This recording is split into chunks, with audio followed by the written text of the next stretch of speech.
Have you ever gone out for something simple, like a coffee, a bagel, or maybe a moment of peace, and somehow walked out knowing a stranger's entire life story, and their cousins, and their dog's emotional issues? If that sounds familiar, you might be a compassionate empath. Not because you absorb everyone's feelings like an emotional vacuum, but because you radiate this strange combination of safety and clarity, and it makes people go, "Oh, you'll understand." And then they proceed to tell you everything. So picture this. You're sitting with a friend who's spiraling, life crisis, relationship meltdown, the cat's behaving suspiciously, the whole thing. And while they're talking, something interesting happens inside of you. You feel their emotion, yes, but it's not drowning you. Instead, it's like a soft ripple, a signal, a cue to lean in, stay steady, and gently guide the moment. This is the heart of a compassionate empath, a calm presence in emotional storms. But here's where it gets tricky. Somewhere between listening and really listening, compassionate empaths slip into a sneaky danger zone, trying to fix everything. Not because you want control, not because you think you know better, but because your empathy naturally leans towards action. You see the path. You see the next step. You see the solution they're completely missing because they're busy reenacting an emotional tornado. So your brain whispers, just help them fix it. It'll take like 2 seconds. But here's the thing. Compassion isn't about solving. It's about supporting without losing yourself. Back with your spiraling friend, there's a moment, a sacred one, where you feel the urge to jump in and rescue. You can almost see the answer forming, the plan, the next step, the way out. But then another thought surfaces. Wait, this problem isn't mine to carry. And right there is the quiet superpower of the compassionate empath.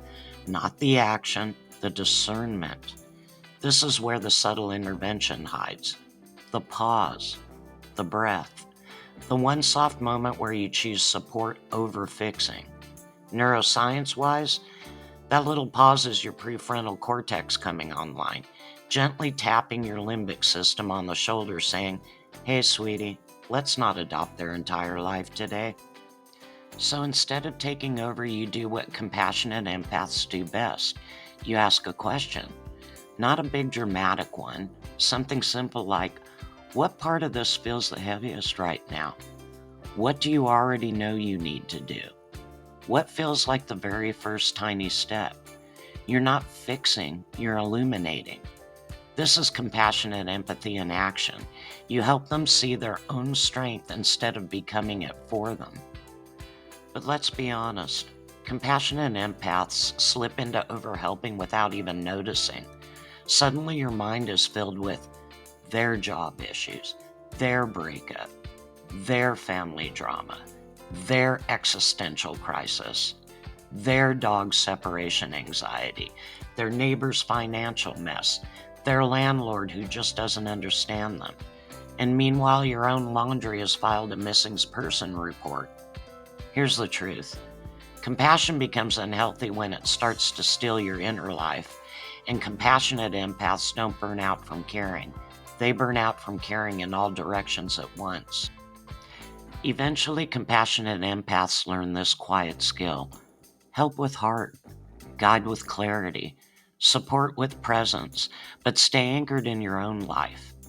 This is the most subtle intervention of all. You take care of your story before entering someone else's. You water your garden first. You charge your battery first. You settle your nervous system first. Because compassion only works when it comes from overflow, not depletion. A compassionate empath isn't here to rescue anyone. You're here to walk beside people, not drag them. You're the steady voice that says, I'm here, I care, I believe you can do this. And the real magic? You help others find their path while still honoring your own. That's the art, the lived beauty of the compassionate empath. Stay tuned for episode 4 in the Empath series, which will be on dark empaths. And remember, my little cherubs, Meemaw's always rooting for you.